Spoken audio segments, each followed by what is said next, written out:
पश्चिम बंगाल की राजनीति में एक ऐसी तस्वीर सामने आई है जिसने पूरे देश में बहस छेड़ी हुई।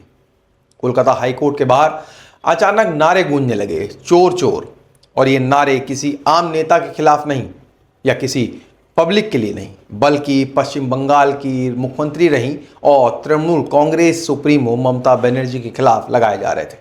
काले कोट में वकील के गेटअप में जब ममता बनर्जी कोर्ट से बाहर निकली, तभी कुछ वकीलों ने उन्हें घेर लिया और नारेबाजी शुरू हुई। अब सवाल ये उठ रहा है कि आखिर कोर्ट परिसर में ऐसा माहौल क्यों बना? क्या ये सिर्फ राजनीतिक विरोध था या इसके पीछे बंगाल की बड़ी सियासी लड़ाई छिपी हुई है? और सबसे बड़ा सवाल है कि जिसने पूरे राजनीतिक गलियारों में हलचल मचा रखी, आखिर समाजवादी पार्टी के नेता अखिलेश यादव और ममता बनर्जी की बढ़ती नजदीकियों के पीछे वजह क्या है? क्या 2027 और 29 की राजनीति की नई पटकथा लिखी जा रही है? आज के इस वीडियो में हम आपको पूरा मामला विस्तार से बताएंगे। कोर्ट में क्या हुआ, वकीलों ने नारे क्यों लगाए, बार काउंसिल ने ममता पर सवाल क्यों उठाए, और आखिर क्यों कहा जा रहा है कि अखिलेश यादव दीदी से मिलने सिर्फ शिष्टाचार के लिए नहीं गए थे? वीडियो को अंत तक जरूर देखिए, क्योंकि कहानी जितनी दिख रही है उसमें से कहीं ज्यादा बड़ी है। अब सबसे बड़ा सवाल है कि ममता बनर्जी आखिर कोर्ट क्यों गई? दरअसल मामला चुनाव बाद हुई हिंसा से जुड़ा है। पश्चिम बंगाल में चुनाव के बाद लगातार हिंसा के आरोप लगते हैं। बीजेपी और टीएमसी दोनों एक दूसरे पर कार्यकर्ताओं पर हमला कराने के आरोप लगा रहे हैं। इस बार जो याचिका दाखिल हुई है उसमें आरोप लगाया गया है कि चुनाव नतीजों के बाद टीएमसी कार्यकर्ताओं को निशाना बनाया गया। कई पार्टी कार्यालयों पर हमला हुआ, कई नेताओं और समर्थकों को अपने घर छोड़ने पड़े। इस मामले में जनहित याचिका दायर की गई और इसी सुनवाई के दौरान ममता बनर्जी खुद कोर्ट पहुंची। अब सोचिए, एक तरफ कोर्ट के अंदर राजनीतिक हिंसा पर बहस चल रही है और दूसरी तरफ कोर्ट के बाहर राजनीतिक नारेबाजी, यानी बंगाल की राजनीति अब हर संस्थान तक पहुंच चुकी। अब कहानी में सबसे बड़ा ट्विस्ट नहीं आता है। जब ममता बनर्जी वकील के गाउन में कोर्ट पहुंची, उसके बाद बार काउंसिल ऑफ इंडिया यानी कि बीसीआई भी एक्टिव हो गया। बीसीआई ने पश्चिम बंगाल बार काउंसिल से 48 घंटे के अंदर पूरी रिपोर्ट मांगी है। सवाल यह है कि आखिर बीसीआई क्यों एक्टिव हुआ? दरअसल नियम क्या कहते हैं? आखिर कोई व्यक्ति संवैधानिक पद पर है, जैसे मुख्यमंत्री, मंत्री या राज्यपाल, तो सक्रिय रूप से वकालत नहीं कर सकता। ऐसे में सवाल उठा कि क्या ममता बनर्जी का कोई बार लाइसेंस सक्रिय था? अगर था तो कब से? क्या मुख्यमंत्री रहते हुए उनका लाइसेंस निलंबित किया गया था? अगर निलंबित था तो दोबारा कब रिन्यू हुआ? अब बीसीआई यही जानना चाहता है और यही वजह है कि पश्चिम बंगाल बार काउंसिल से 2011 से लेकर 2026 तक का पूरा रिकॉर्ड मांगा गया है।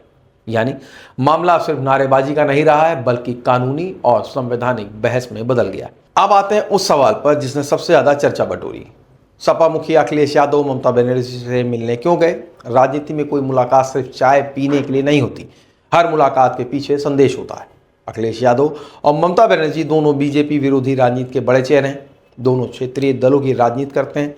दोनों खुद को राष्ट्रीय स्तर पर मजबूत करना चाहते हैं और सबसे अहम बात, दोनों कांग्रेस से भी दूरी बनाए रखते हैं। यही वजह है कि अखिलेश यादव और ममता बनर्जी की मुलाकात हुई तो राजनीतिक गलियारों में चर्चा हुई। क्या नया विपक्षी फ्रंट तैयार हो रहा है? 2024 के लोकसभा चुनाव के बाद विपक्षी राजनीति पूरी तरह बदल चुकी है। कांग्रेस अब पहले जैसे मजबूत स्थिति में नहीं दिखती। कई क्षेत्रीय दल चाहते हैं कि विपक्ष की राजनीति दिल्ली से नहीं बल्कि राज्यों से तय हो। ममता बनर्जी पहले ही कई बार कह चुकी हैं कि विपक्ष का चेहरा कांग्रेस नहीं हो सकती। उधर अखिलेश यादव भी यूपी में कांग्रेस के साथ बहुत सहज नहीं दिखते। ऐसा माना जा रहा है कि दोनों नेता एक दूसरे से समीकरण पर काम कर रहे हैं और क्षेत्रीय दलों की ताकत ज्यादा हो, यानी दिल्ली की राजनीति अब राज्यों के नेताओं के हाथ में आ जाए। अब आप सोच रहे होंगे कि यूपी और बंगाल की राजनीति में आपस में क्या संबंध है? तो समझिए, यूपी देश की सबसे बड़ी राजनीतिक जमीन है और बंगाल बीजेपी बनाम टीएमसी की सबसे बड़ी लड़ाई का केंद्र। अगर यूपी में भाजपा कमजोर होती है और पश्चिम बंगाल में टीएमसी मजबूत रहती है तो राष्ट्रीय राजनीति का पूरा समीकरण बदल सकता है। यही वजह है कि अखिलेश यादव, ममता बनर्जी दोनों एक दूसरे के राजनीतिक महत्व को समझते हैं। दोनों जानते हैं कि अकेले बीजेपी को चुनौती देना आसान नहीं। अब सबसे बड़ा सवाल है कि जनता के मन में क्या है? क्या कोर्ट परिसर में इस तरह की नारेबाजी सही है? क्या राजनीतिक लड़ाई अदालत तक पहुंचनी चाहिए? क्या नेताओं को कानून से ऊपर माना जाए या फिर जनता का गुस्सा किसी भी जगह सामने आ सकता है? सोशल मीडिया पर लोग दो हिस्सों में बटे हुए दिखाई दे रहे हैं। एक वर्ग कह रहा है कि लोकतंत्र में विरोध का अधिकार है, तो दूसरा कह रहा है कि अदालत की गरिमा बनाए रखनी चाहिए।